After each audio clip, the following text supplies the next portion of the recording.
Hello, everyone. It's Wednesday, May the 5th. As I kind of suspected a little bit, maybe over the weekend we don't get all the updated information. We didn't have very many deaths to report on Monday, but we've got 21 today. This is probably a culmination of over the weekend, but very well could also be a sign of the times that we've still got a ways to go. I go over that over and over and over, and I guess that's all I can really do is try to inform you and all the folks throughout our state that we're still not out of the woods. Yesterday I had the opportunity in Colton, West Virginia, to give away a AML grant, and everything for $3.325 million to upgrade their water facility or water works all across their small community. It's over 50 years in the making and everything, and we're really happy to be able to have done that. And those folks were just wonderful. I mean, they turned out in a really big turnout of crowd. There was probably 80 to 100 folks there, and they were really, really, really great to be with, and I thank them in every way because all of them have put in a lot of the hard work to make that become a reality. But one of the things that I spoke about more than anything there is just this, every single person there had a mask on. And there was a gentleman that got up, his name's Jim Rossi, and he's the mayor of the city, and spoke and said, one of the things that we're the happiest about and we appreciate our governor for and everything is how we've guided ourselves through this COVID thing and protected ourselves and our people. And about the time that he said that, it really made me feel wonderful. But the people, you could just see happiness and joy and everything on all their faces as they clapped, and they were really, really appreciative. Now, with all that, you could also see right in their eyes, and they get it. They really get it. We're not through this. And I told them, I said, as I say to you over and over, the steepest part of all mountains, and God knows I have been in lots of those mountains up there because over the years I've done a lot of grouse hunting and all through Randolph County and all across that area. And always the toughest part of getting across the top of the mountain is the steepest part, and always it's near the top. And so I said to them, we're close to whipping this thing, and we've got this thing on the run, and what we've got to do is some way, somehow, we've got to get across the top of the mountain. Well, they really get it. And I really encourage all of you to get it as well, to absolutely help me in being able to get those that are 16 to 35 vaccinated, to continue to vaccinate all the elderly in our state. But absolutely, absolutely, I've got to have your help. I've got to have your help to get across this mountain. Today, I've got to report to you, we've got 21 folks that we've lost. 21 folks have died and everything, and this could be a culmination of a little bit of we didn't get them reported over the weekend timely, and it could be another sign of the times that we're a long ways from being out of this. Please, please, please keep these people in your thoughts and prayers. The worst thing in the world we could do is have these people die in vain. The worst thing, the most disrespectful thing that we could do is let this thing whiplash back on us, and then these people have just died in vain. It's bad enough that we've lost them, but for God's sakes of living, we've got to use all the wisdom that they've given us and get across the finish line, get across the top of the mountain. To do that, we've got to get more and more and more of our folks vaccinated. The 2,687th death is a 96-year-old female from Monongahelia County. The 2,688th death, a 92-year-old male from Kanawha County. The 2,689th death, a 75-year-old female from Jackson County. The The 2,690th death, a 70-year-old female from Ohio County. The 2,691st death, a 60-year-old female from Kanawha County. The 2,692nd death, an 87-year-old female from Tyler County. The 2,693rd death, a 71-year-old male from Jefferson County. The 2,694th death, an 88-year-old male from McDowell County. The 2,695th death, a 65-year-old male from Monongahela County. The 2,696th death is a 51-year-old male from Wood County. The 2,697th death is a 91-year-old male from Cabell County. The 2,698th death, a 43-year-old male from Hancock County. The 2,699th death is an 83-year-old female from McDowell County. The 2,700th death in West Virginia is a 62-year-old male from Raleigh County. The 2,701st death is a 71-year-old female from Berkeley County. The 2,702nd death is a 69-year-old male from Kanawha County. The 2,703rd death is an 86-year-old male from Kanawha County. The 2,704th death is a 66-year-old male from Logan County. The 2,705th death is an 89-year-old female from Wood County. The 2,706th death is a 99-year-old male from Kanawha County. The 2,707th death in West Virginia is an 81-year-old female from Wood County. We've lost a lot of good people. A lot of good people. Don't let these families feel alone, please. We had 405 new positive cases in the last 24 hours. We tested a lot. Our daily positivity is at 3.69. Our cumulative percent of positive is at 5.15. Our active cases are 7,199. Our recovered cases, 145,050. The number of hospitalized is down a little teeny bit to 236, but our ICU patients, continue to climb a little bit more at 91. We have 3 red counties, that's Berkeley, Wayne, and Wirt. And the average age of the folks in West Virginia that are testing positive is 34 years of age. It's really low. That means if the average is 34, we got to have a lot of people that are 16 to probably 22 or 3 years of age that are absolutely testing positive. A reminder, as always, is just this: if you're 65 years of age and older, especially you, because this disease primarily attacks you, and if you're that person and everything and you get feeling the least bit bad, please go get tested, please. We can give you the antibodies and we can stop this thing. From the standpoint of our vaccine eligibility, 16 and above, those are the folks that are eligible, and we've got plenty of vaccine now that we can get in people's arms. The CDC is expected to authorize the COVID vaccine for 12 to 15-year-olds within the next week. We don't know that positively, but we are ready when this approval takes place and everything to hold clinics at schools in all 55 counties to vaccinate those that are 12 to 15.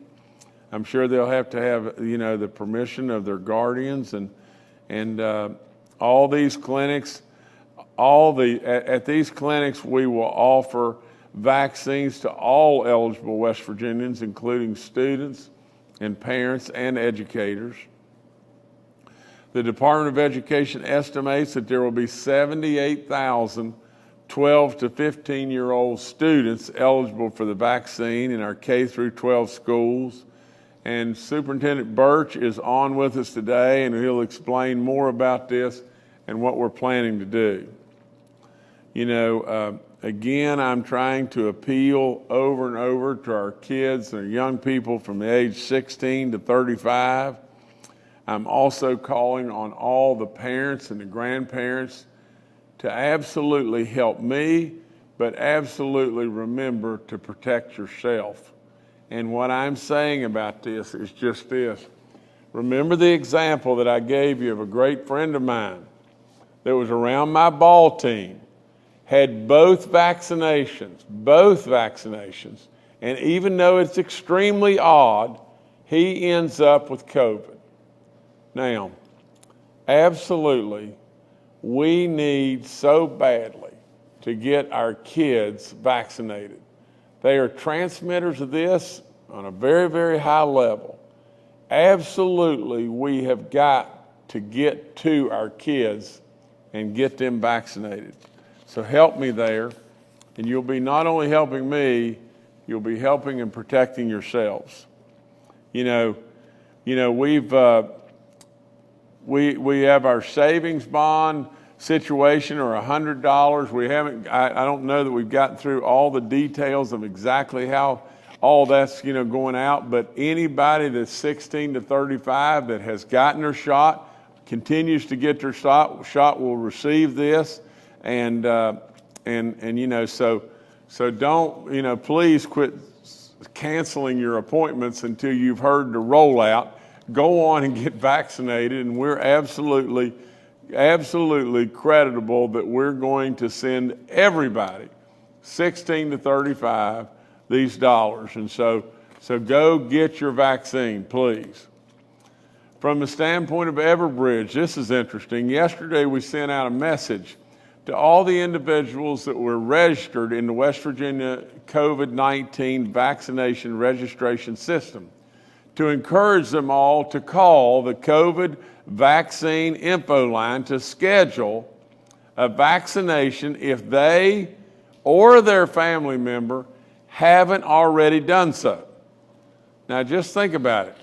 We used Everbridge again, and what we did is went back to all those folks that were in Everbridge as registered, but we were looking for family members and or maybe themselves that absolutely had not scheduled their appointment and everything, and we had 973 people call in and to request the vaccine. So that was very successful, and that'll help us a bunch right there as well. From the standpoint of establishing a special needs vaccine clinic, the Kanawha Charleston Health Department and the Kanawha County Emergency Ambulance Authority is partnering with Community Autism and Education Systems, CARES, and the Autism Services Center and the Bible Center Church to provide a COVID-19 vaccination clinic for those with autism and other developmental disorders. It's good stuff. Really, really good stuff. This clinic is scheduled for 8 a.m. to 1 p.m. this Friday, May the 7th, at the Bible Center Church in Charleston. These people are doing great, and absolutely, I really, really appreciate it. The clinic will provide reduced wait time, a smaller crowd size, and visual supports as well. Participants can remain in their vehicle or receive the vaccine indoors in a very, very friendly environment. Vaccines will also be made available to family members and support staff of those with the developmental disorders. So that's important that you get. If you're bringing a child or someone with a developmental disorder or autism, please know that the clinics are also open to any family members or any caregivers or anyone that is, with these people that are having, these special needs. And without question, we want to get you vaccinated as well. And I want to again thank the Kanawha Charleston Health Department and Health Officer Dr. Sherry Young and all those at the Bible Center and at the Autism Services Center and all those are involved in every way. Thank you so much. This is really thinking outside the box, and this is good stuff, and we're going to get more and more and more folks vaccinated. Now this one here I am super proud of too. The Broadcasters Association Today, I am happy to announce a partnership that we have started with the West Virginia Broadcasters Association. They've reached out to us and wanted to be supportive as possible with our vaccine efforts. So they are now starting to run vaccination messages to all the members of their television and radio stations. They are personalizing the messages with the talent from within their communities. And I want to thank them more than they'll know, by stepping up and really helping with all their media organizations and encouraging vaccinations to our kids, our young people 16 to 35 years of age. This is what it takes. It takes all of us pulling the rope together. And if we can get there and with this and everything, not only are we going to shut this thing down, not only are we going to be able to get rid of these masks so much sooner, but we're going to save a bunch of lives. That's all there is to it. And that's what this thing's all about. From a vaccine distribution update, 84.5% total administration of the first and second doses. We want, did I say 84? Okay, 84.5%. We want that to be at 100. We've got over 2/3 of the West Virginia residents over 65 that are fully vaccinated, with both shots. That number is 70.4% with both shots. I'll get to the one shot here in just a second, and that's unbelievable.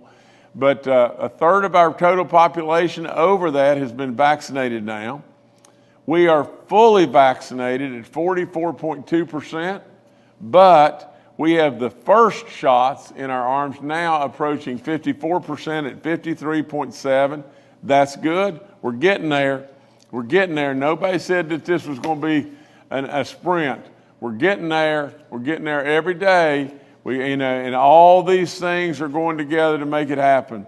All the different things, from the special needs clinics to the broadcasters to all the different stuff, where people are thinking outside the box and using Everbridge even in a better way, from the standpoint of our commitment on the $100, the savings bond, or some form of that, whether it be a card that we swipe that's got a real patriotic theme on the card and maybe a silver dollar with it, whatever it may be. I just think we all need another dose of patriotism in this country. It absolutely will help all of us. I wish to goodness we could go with the savings bonds, and we're still working the whole process, but we'll get through all that. Now get this number. Remember back when we said, gosh, if we could get 65% of our, 70% of our 65-year-olds and older, how many lives can we save? I mean, if you go back to January when they thought, no way, you're not going to get to me until April. And then all of a sudden it starts happening, just boom, boom, and we say, we're going now. And that's where West Virginia led the way. We're going now.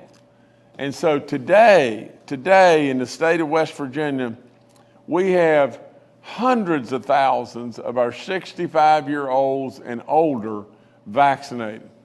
But now get this number. Then all of a sudden we thought, well, we can do better than 70. Let's try to get to 75.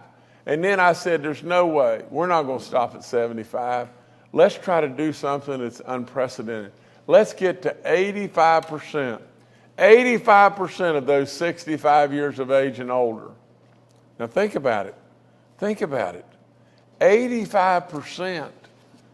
My good Lord of living, if we could get to a situation in West Virginia where we only had 15% of our total population that was unvaccinated, not only would we absolutely be on easy street, not only would we be way rid of the mask, and we'll get rid of the mask way before we get to that, but absolutely, wouldn't we have saved so many lives? It's unbelievable. They're on the way. They're on the way to getting to 85%. This number absolutely just is so gratifying and so good. Today, the people that are 65 years of age and older in the state of West Virginia, that have had at least one shot is 79.4%. It's amazing, amazing. And we're going to keep it up till we get to that 85, but that's great, great work. I remind you, at our businesses, our manufacturers, our churches and everything, all you got to do is call us and we'll come running and we'll do the vaccinations there to your congregation, to your employees, and absolutely it'll just help more and more. Please step up and help us there. Businesses, manufacturers, absolutely our churches. Give us a call and we'll set up and we'll come. From the standpoint of our state parks, I've told you over and over, as a part of our ongoing efforts to get more West Virginians vaccinated, we are going to hold free vaccination clinics to all West Virginia state, at all West Virginia state parks between now and Memorial Day. And before Memorial Day, we're going to start with several high traffic parks, and we'll add more as needed. On Memorial Day weekend, all West Virginia state parks and forests will offer vaccines to employees, families, and park guests. Our clinics will be set up at Central Park locations, all outdoors, and all the details are posted on the westvirginiastateparks.com. The COVID vaccine info line's up, vaccine reminders. I've told you over and over, quit listening to the dark of the closet or the garbage that says, if you get this vaccine, you're going to grow antlers or something. Quit listening to that garbage. It's just plain garbage. Your exposure is so much greater. It is unbelievable, your exposure and everything to this dreaded disease and all the possible side effects and all the problems and everything versus taking the vaccine. Taking the vaccine is so safe, it is unbelievable. And if you don't entrust in me, you surely to goodness got to entrust in all the medical team and all the medical experts, because they're the ones that I put my faith in. They're the ones that are supposed to have the knowledge. They're the ones that do have the knowledge. All of our testing, I encourage you to get tested, especially if you have any symptoms whatsoever. All the free testing is up. There's our testing map. I thank Pruitt and I thank Walgreens over and over and over. From the standpoint of our long-term care facilities, we've got 16 outbreaks in our long-term care facilities. We have 8 outbreaks in our church community in 7 counties now: Berkeley, Grant, Greenbrier, Hardy, Jackson, Nicholas, and Ritchie counties. We got to really watch there, and we can do better than this, but I thank you for all that you've already done. At Corrections, we're down to 32 inmate cases and 11 staff cases. That's of the 32, 28 of them are at the Southern Regional Jail. I've told you that we're still under mandate to wear your mask in the public buildings and everything. Absolutely, there's never been a mask, a mandate as far as being outdoors.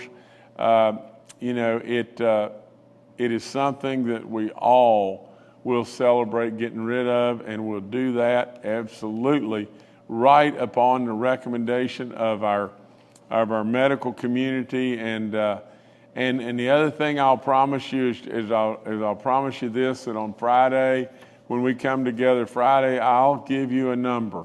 I'm going to be asking our medical community to give me a percentage number, to give me an absolute number to where one of the first steps we can take is we can take to where we move to get rid of this mask. And so I'll be giving you that number on Friday and on a report from them. And the only other thing I remind you of is giving blood.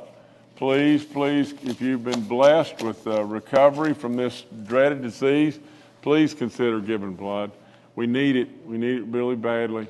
It's your gift to be able to save another life. So if you're God above has blessed you, and you can, very safely give blood and everything, I think it's your obligation to consider that from the standpoint of blessing somebody and giving them that gift back. So thank you so much. That's all I've got. All right, thank you, Governor. Let's now go to West Virginia Superintendent of Schools, Clayton Birch. Thank you, Jordan, and good afternoon.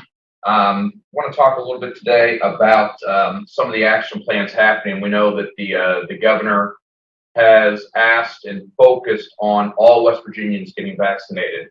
And we're so fortunate that we're able to really get into the schools and focus on our 16 to 18-year-olds that are still in school, but also our young teachers.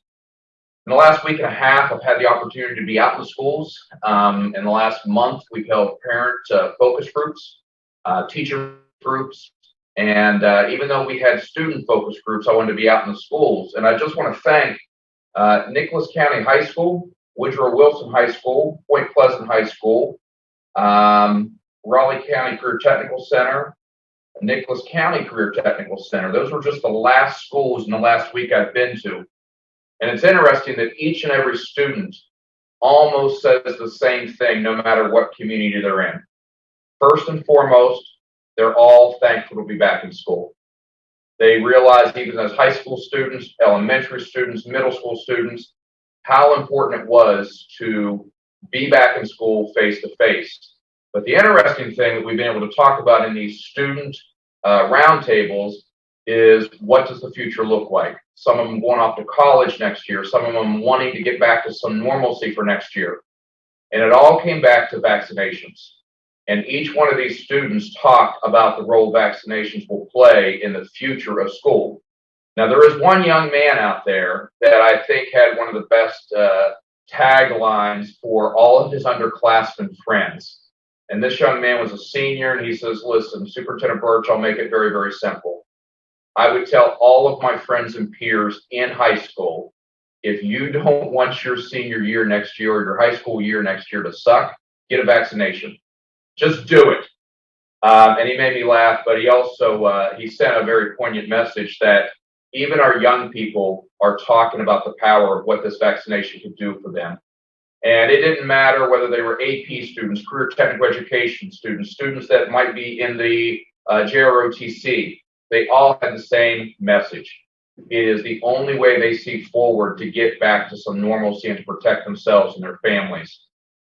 And I know the governor understands that the Department of Education, we did not want to come out when we announced and we pushed with the team that you see each and every week here, that we're going to focus on our teachers, that we're going to focus on our students, and just have aspirational plans of what will we do. So I think it's important for the public to know that right now, you can go to the West Virginia Department of Education homepage, wvde.us.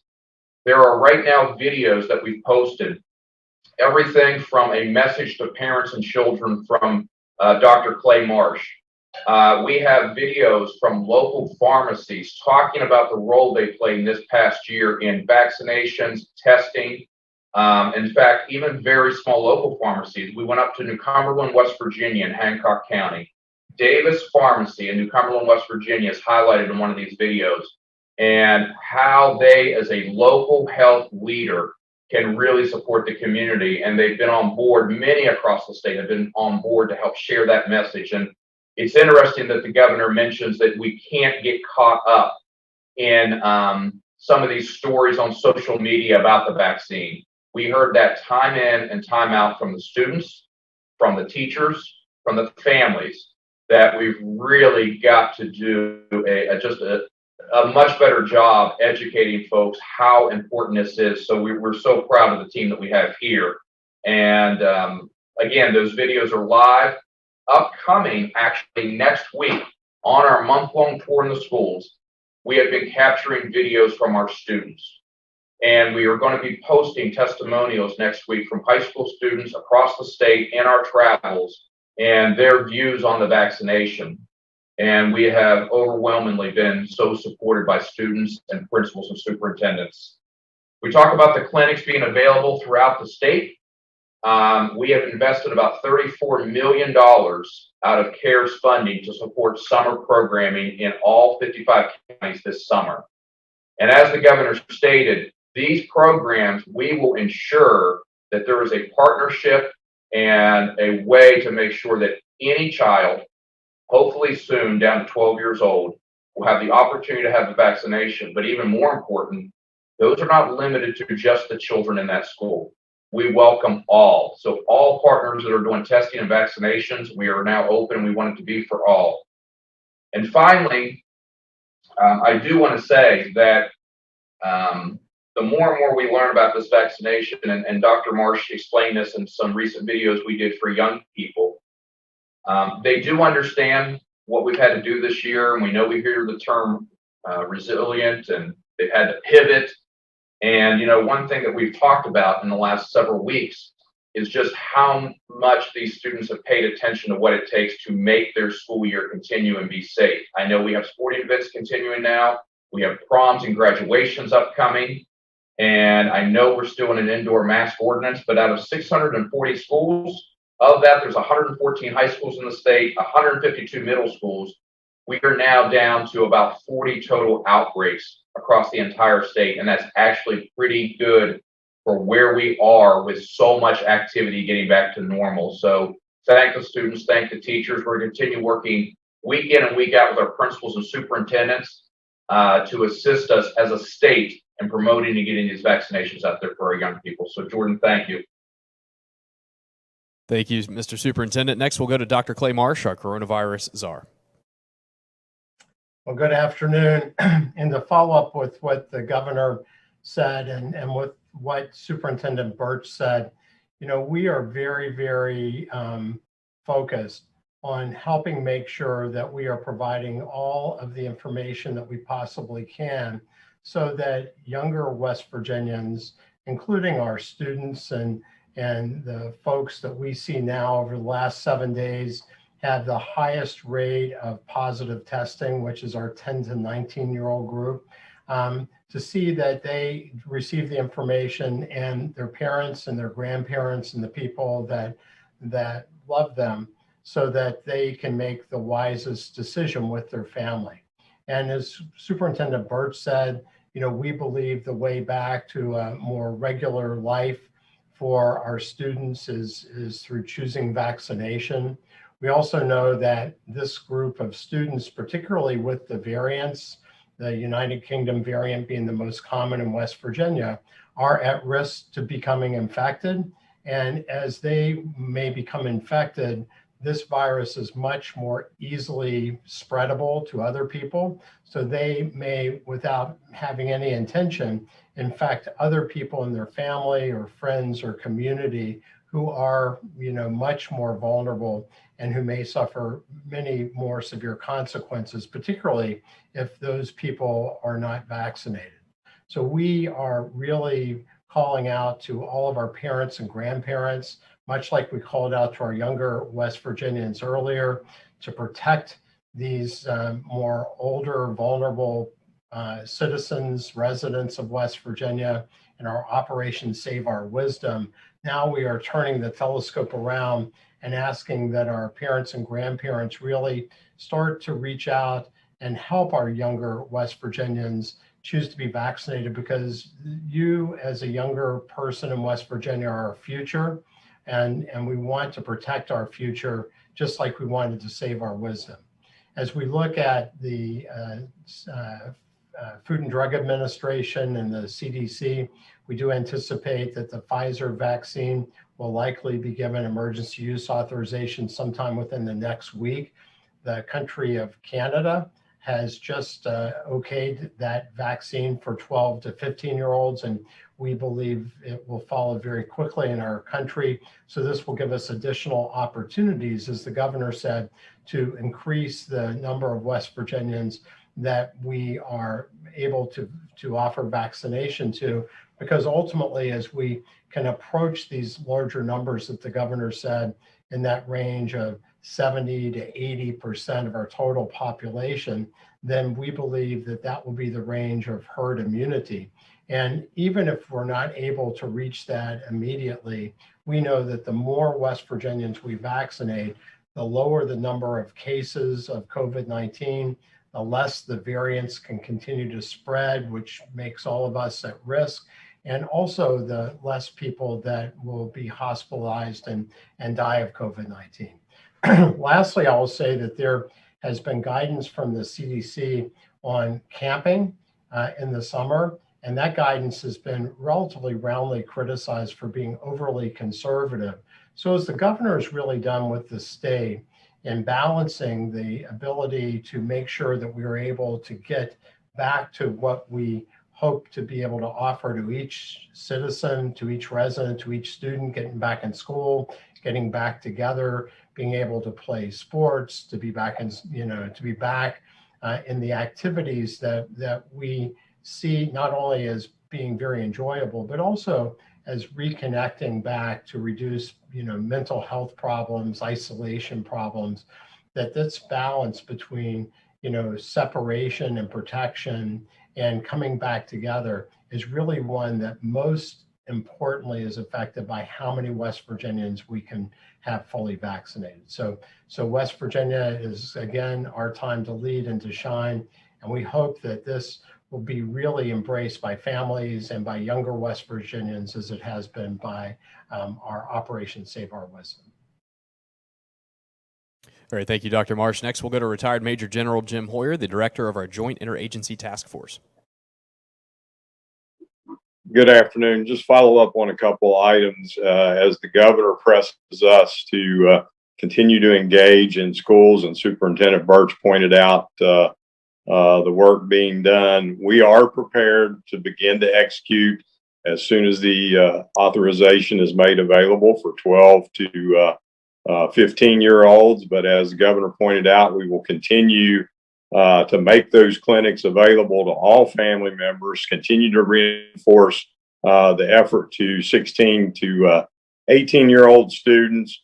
Our interagency task force team, I want to thank them, along with Deputy Superintendent Michelle Blatt, as well as the SSAC, for a lot of work being done behind the scenes to coordinate all these activities and to make sure that we get to the maximum number of students and family members possible. So we will continue to work that. We do have plenty of Pfizer vaccine available for this effort, and we'll continue to order additional Pfizer vaccine to target that population upon the approval. As the governor pointed out, a lot of efforts going on with tourism and DNR to be prepared to do our state parks and do events at our state parks and make sure that they are done safely. So a lot of great work continues to be done behind the scenes. I want to thank all the members of the Interagency Task Force and our many partners for the great work going forward. Thank you. Thank you, sir. We'll now go to questions from members of the media. The first today from Charles Young with WV News. Hi, this is Charles Young with WV News. Yesterday, the Biden administration announced that it was going to be changing how it allocates vaccines to states. States are now going to be able to turn down some or part of their allocation so that it can be used by states where it might be more needed or more accepted. So I was wondering, is this change going to have any effect on, any of our plans, any of our ordering? Are we going to be reducing our allotment since we sort of hit this wall, or are we ramping up in line with these new initiatives? Thank you. Well, Charles, I'm going to defer to General Hoyer, but before I defer, I would tell you that it's been my viewpoint of this, that we don't need to start dramatically reducing our ordering system, because we don't want to get in a situation where we're wasting vaccinations. We don't want to get in that. But we sure don't want to get in a situation to where we have a real need and then we're scrambling again to try to somehow come up with the vaccine. So, General, you can add a whole lot more about this than I know, but please go ahead. Yes, sir, Governor. Charles, it doesn't really change significantly what we do now. As you know, we've had a number of challenges in the road. When Johnson & Johnson was pulled off for a period of time, we had to manage getting more of other doses. Now we're back in with Johnson & Johnson. We manage issues related to shelf life of all vaccines. So we also have partnered across FEMA Region 3, the various states, to work allocations where needed. So as the governor points out, we can't really take our foot off the gas on this, and we got to continue to do it. And we Our team at the Interagency Task Force does a great job of managing behind the scenes allocation of which specific vaccines in given weeks. And remember too, we've got folks that continue to need booster doses. So starting next week, we're already at the point of booster doses for 16 to 18-year-olds in our school system. So a lot of things that continue to require us to maximize our capability. All right, thank you, Charles. Next, we'll go to Annie Moore with WVVA. Governor, I know you worked hard to keep the St. Stephen's Episcopal Day School open. With the school closing this May, do you have any comment on that? Oh, Annie, I really,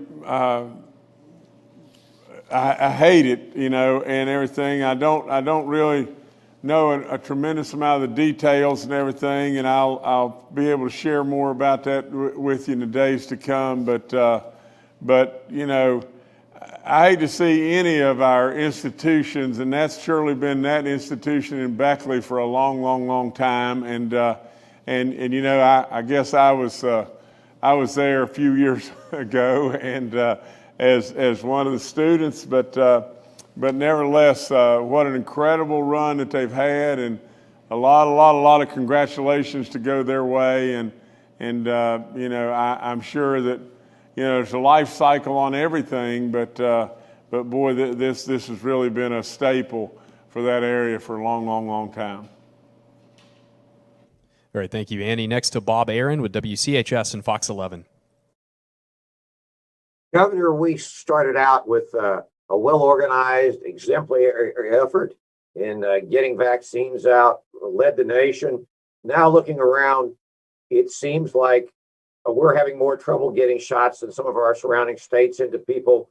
And given the fragile nature of our population, are we looking at some bad outcome down the road, or have we gotten enough vaccines in the elderly to avoid that? It just seems like we're really up against the wall here.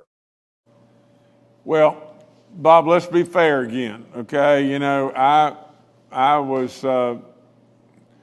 was critical over the fact that I felt like that we needed to be able to tell our story, and we have a lot of good things that were happening in West Virginia. In fact, I said, you know, to just be perfectly honest, you just got, you know, if we have trouble getting it here, just watch what's getting ready to happen in the national news. And because I had already had all kinds of the national news calling saying, what in the world's going on in West Virginia? It's just the greatest story in the history of all time. And it made us all proud. And even though I think you guys may have been a little late to the party, you know, I think we all jumped on, and it was a really nice run that we had. Now, with that, let's be perfectly fair again. You know, we got out in the race and led the way to getting our people vaccinated. Every state's going to hit some level of resistance. When Johnson & Johnson came out, that was a cannonball to everybody when we paused the Johnson & Johnson vaccine. And really, it was probably a terrible mistake. I mean, we lost 6 or 7 people over millions, and we absolutely, you know, reacted on a knee jerk, and then put a lot of reluctancy into a lot of folks. Now, Bob, what have we done? What have we done again? Now we've stepped back and we've said, okay, we've recognized that we're hitting a wall. And what do?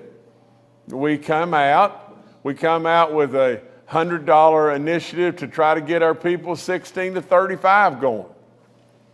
We came out and put a real focus on 16 to 35. Look what's happening right now. Just look what's happening. You've got the Department of Education that's all go. You've got the Broadcasters Association all go. You've got absolutely all kinds of things that are happening in West Virginia to where we're ramping again. West Virginia is going to end up leading the way again. If I have anything to do with it, at least I'm going to try. I'm going to try with all in me in every way. So the net of the whole thing is this poor little state that a lot of people looked at as backward and behind and all that. That poor little state led the way. That poor little state, like every other state in the country, if they are going to, all of us are going to meet some level of resistance. Johnson & Johnson came out and did their thing just like that. And when that happened, more resistance. And then what did we do again? That poor little state, the backward state, reacted again. And we did so with our savings bond effort, with the emphasis on our 16 to 35-year-olds, with absolutely a special needs situation, where we're going for the special needs folks, our state parks, the broadcasters have stepped up, and God knows I love them totally to death for doing that, because, I was asked a question, and I can't recall the lady's name, and she said, "What are you going to do in Wayne County?" And I said, "We need you. And Bob, we need you too.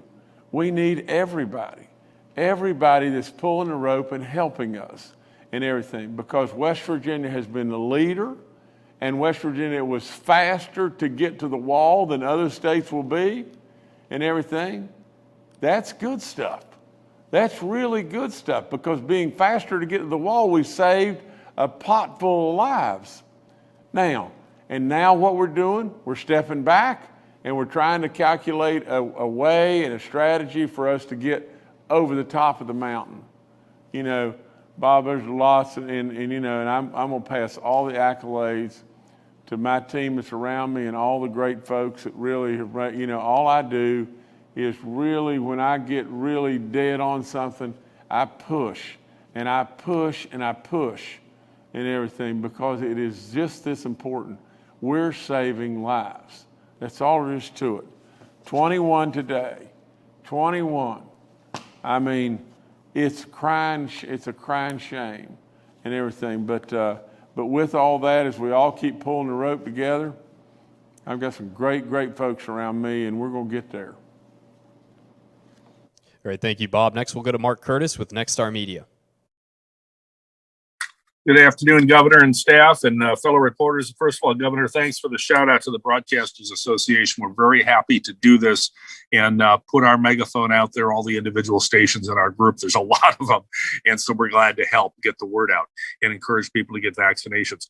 My question is, and I want to drill down a little bit on how we're going to get to the 12 to 15-year-olds. Are we going to have clinics in middle schools? Will it be all middle schools or a centrally located middle school? And will there be a downloadable form on your website where it's an authorization form that parents can download and sign so that they don't necessarily have to be present when their kids get the shots? Okay, I'm gonna pass to Clayton and back to General Hoyer on this, but before I go, Mark, again, I can't thank the broadcasters enough. You wield such a strong stick, and you're so important. And stepping up like this is, it's really meaningful. And the good Lord only knows, the number of lives that you'll save. And I don't know if that's 1 or 100 or 1,000, but it's substantial. And so I thank you again and again. And the only other thing I would say is this on the 12 to 15-year-olds, and I wrote myself this note, there's good and bad. The bad is we want to not take our focus off of this group from 16 to 35. And absolutely, we don't want to take our focus off all the people, 65 and above and on and on.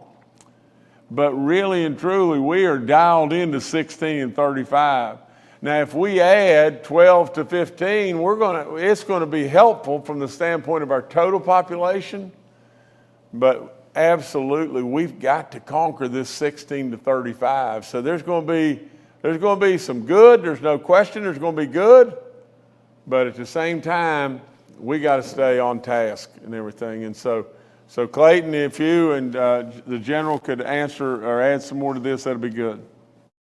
Absolutely, and I'll let General Hoyer tag in with me. But we watched the rollout of vaccinations when we began with educators and service personnel and everybody involved in the school system. And the ability for the schools to put those together with local partnerships, with the Joint Task Association, it went so well. And I think General Hoyer will be able to speak to just how efficient it was actually done.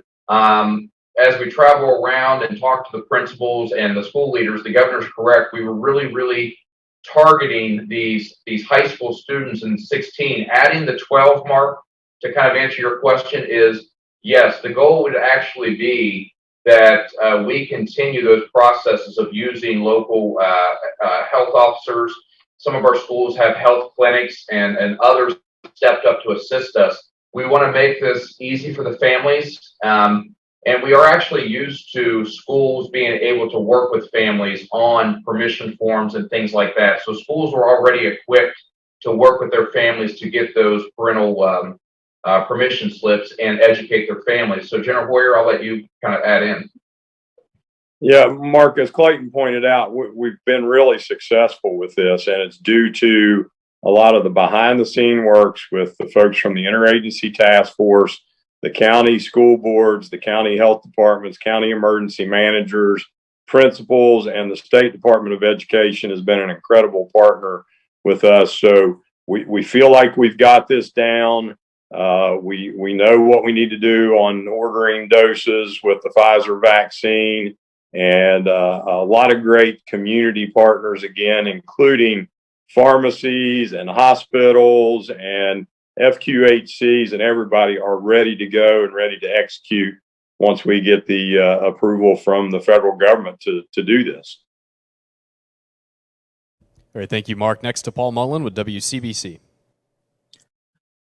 Good afternoon, Governor. Good afternoon, everyone. Nationally, there have been a number of stories about people not coming back and getting their second shot of a vaccine. I wanted to know if that is a problem that's creeping up on West Virginia, and if you have a plan to reach out to those people to get them back in for that second shot. And maybe as a third part to that question, how much time would you have beyond your 21 or 28 days to get a second shot and still have it be as valuable as the regular vaccine regimen? Thank you. Okay, Paul, let me defer the last question because I don't know the answer, on how many days you have after your scheduled due date and everything. But I can tell you this, that we've got 53.7% of the population of the eligible population today with first round shots and 44.2% with second round shots. So we've gotten 80%. 80% plus of the people that had their first shot have been in and gotten their second shot. And I'm sure we've got a bunch more that are still scheduled and everything. So I really think the follow-up on the second shot has been tremendously successful in West Virginia. And if I'm wrong about that, General, I'd welcome you to speak up and tell me. Answering the tail end of the question, if someone would, Dr. Marsh or someone, could follow up on that. But I think we're really strong on the second shots. Hi, Governor and Paul. It's 6 weeks per the CDC, so 42 days after the first shot is considered within that window. In general, maybe you could follow up on the first and second shots. Yes, sir, Governor. As you pointed out, we actually have one of the best rates in the country of uptake of second shots. I know a number of people have seen national news where there's a significant problem across the country, but right now West Virginia is not seeing that.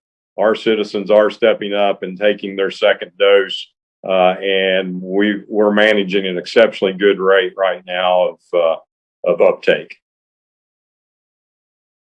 To me, just a second, Paul, and I say this to all of the media folks that are on with us and everything, but all of these things, not only do we need your help, and gosh knows how much we appreciate the broadcasters from the standpoint of stepping up and messaging, to our 16 to 35-year-olds, because that's huge, but we need your help also in granted, I would be first to say, if we've done something wrong, or we've got a shortcoming and everything, point it out. Point it out. You'll help us, and we'll try to look at it as positive as we possibly can, and we'll try to get better, and I'm for that.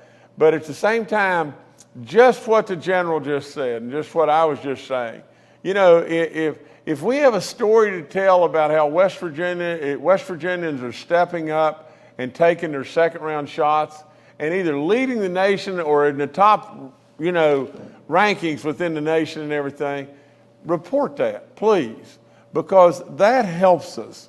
That makes people in West Virginia feel absolutely comfortable. You see, I don't care if you report it for me. I mean, for crying out loud, I don't care about that at all. But I care about this. If you've got somebody out there that's watching the television and they're saying, watching the TV, they're seeing that a lot of people across the country are reluctant to take their second shot. And then you see a lot of people that, that are sitting there saying, Johnson & Johnson, we just paused Johnson & Johnson because people are developing blood clots. And there that person sits. And that person says, I don't know if I'm going to take that second shot. And then they decide, no, they're not going to do it. And then we end up losing that person. That's what we're talking about. We're not talking about something that is good for Jim Justice or good for General Hoyer or good for whomever. We're talking about a life. We're talking about a life. And if they in turn hear that West Virginians are stepping up for their second round shots more than anybody in the nation, then they feel comfortable. And then they want to go. They want to be part of the whole process. And so help us there. That's what I'm saying. The more goodness that we can report when we do good, the better off all of us will be in my book. So thank you a bunch again. All right, thank you, Paul. Next, we'll go to June Leffler with West Virginia Public Broadcasting. Hello, Governor and panel. The Biden administration has put a sort of a benchmark time frame on when they want to get 70% of the population vaccinated. They're saying July 4th.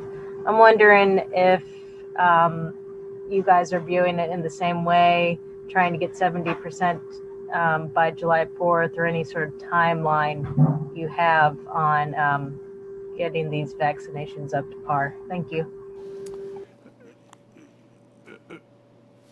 June, listen, from my standpoint, I love it.